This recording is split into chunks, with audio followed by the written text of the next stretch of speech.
Assalamualaikum, apa kabar semua? Kembali lagi bersama saya Rizal Fauzi. Seperti yang kalian lihat di depan saya ada Amazfit Bip 3 Pro. Ini udah pernah saya review ya.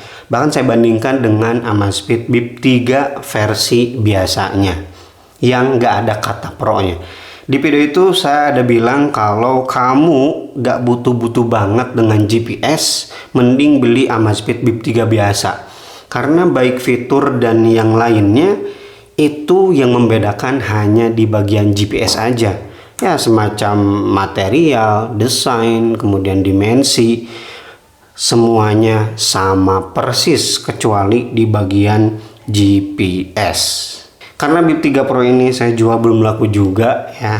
Jadi ya saya kasih info tambahan aja soal Amazfit Bip 3 Pro di masalah GPS-nya. Oke, GPS di Amazfit Bip 3 Pro ini ada dua sistem ya, GPS dan juga GLONASS, High Precision.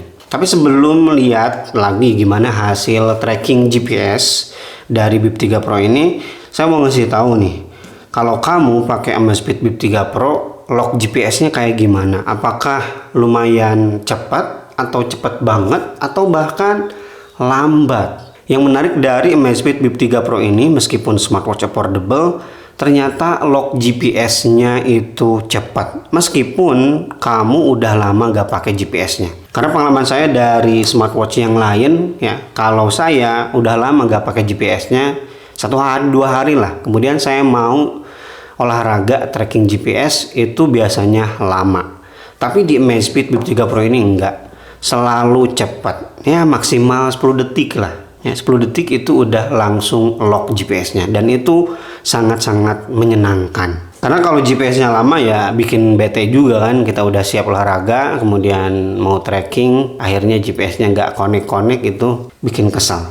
Kemudian saya juga mau ngasih lihat gimana data rekaman yang ada di Amazfit Bip 3 Pro ini. Oke, kita masuk ke bagian menu, kemudian ke bagian riwayat latihan. Yang saya suka dari smartwatch Amazfit itu dari generasi pertama ya, dari Bip yang paling pertama itu data GPS-nya secara mini ya ditampilkan di sini. Ini jarang saya temukan di beberapa smartwatch ya, meskipun udah built-in GPS, biasanya nggak ngasih data seperti ini, tapi di sini ada. Bahkan lumayan detail ya petaannya itu di sini. Tapi nanti kita lihat hasilnya di aplikasi karena biar lebih jelas. Nah, ini dia total jarak, durasi latihan, kecepatan rata-rata, ya, detak jantung rata-rata, dan juga kalori yang terbakar. Dan kalau kita geser ke bagian samping ya, di sini akan menampilkan beberapa diagram dari data yang tadi tercatat. Ya, seperti di sini ada diagram heart rate monitoring, kemudian diagram kecepatan, kemudian juga ada heart rate zone ya, zona detak jantung. Sekarang kita lihat akurasi atau presisi GPS dari Bip 3 Pro ini. Ya, kita buka aplikasi Zepp, kemudian ke riwayat olahraga. Kita ambil yang tadi ya, yang pertama. Nah, ini 2,10 km. Sekarang kita perbesar di petanya gimana, sepresisi apa gitu GPS dari Amazfit Bip 3 Pro. Untuk startnya, ini betul dari sini agak melenceng sedikit sih, terlalu jauh. Start yang benar itu ada di yang warna hijau. Ya, ada di yang warna hijau, tapi ini malah ini ya ke sini. Kemudian bisa dilihat ya di sini keluar dari track. Di sini nabrak gedung ya, keluar dari jalan. Banyak ya yang keluarnya. Lihat apalagi di bagian ini. Ini karena banyak pepohonan di sini. Tapi kalau kita masuk ke jalan utama ya, ini lumayan masih di jalur, tapi ini lebay sih. Harusnya di jalan kiri ya.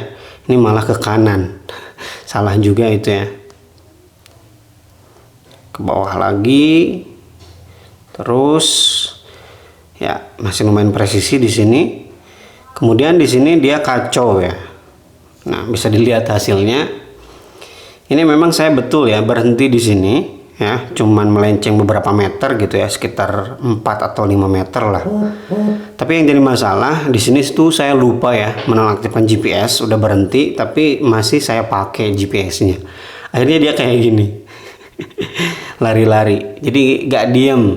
Kemudian di percobaan lainnya di sini startnya seperti tadi ya, melenceng juga.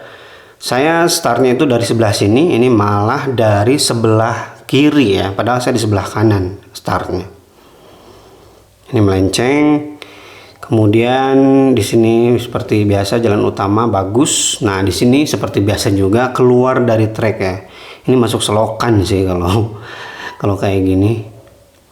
Kemudian di sini juga sama ya, dan untuk berhenti di sini lumayan akurat berhentinya, cakep. Dan kalau kamu pengen share data ke Strava seperti biasa, kamu tinggal masuk aja ke bagian profil, kemudian tambah akun, kemudian di sini tinggal klik aja yang Strava. Jadi nanti olahraga kamu akan otomatis di-share data trackingnya ke Strava. Oke, itu dia gambaran kualitas GPS dari Amazfit Bip 3 Pro. Apakah presisi? Presisi. Tapi 100% presisi tentunya tidak. Seperti yang kita lihat tadi ya. 2 kali percobaan saya itu di awal selalu salah, melenceng beberapa meter. Bahkan di percobaan yang kedua harusnya di sebelah kanan, malah dari sebelah kiri. Kemudian untuk finishnya sama ya, finishnya juga tidak 100% akurat. Ya cuman beda 2, 3, 4, 5 meter. Jadi gak terlalu masalah sih menurut saya. Dan catatan, kalau di tempat kamu banyak bangunan, kemudian juga banyak pepohonan yang lumayan menutupi ya, itu biasanya akan mengganggu sinyal GPS dari Amazfit Bip 3 Pro ini. Bahkan bukan cuma Bip 3 Pro aja, rata-rata semuanya kalau tertutupi gitu ya sama pepohonan atau gedung yang tinggi, itu sinyal GPS-nya terganggu. Tapi yang penting Amazfit Bip 3 Pro ini tidak sampai lost signal ya, sinyalnya masih tetap tersambung, jadi tidak benar-benar terputus, dan itu good. Yang harganya cuma sekali lagi 800.000 aja. Oke, saya rasa itu aja ya untuk share pengalaman GPS dari Amazfit Bip 3 Pro ini. Kalau kamu punya pengalaman berbeda dari Bip 3 Pro ya, terutama masalah GPS-nya, silahkan tulis aja pengalamannya di kolom komentar.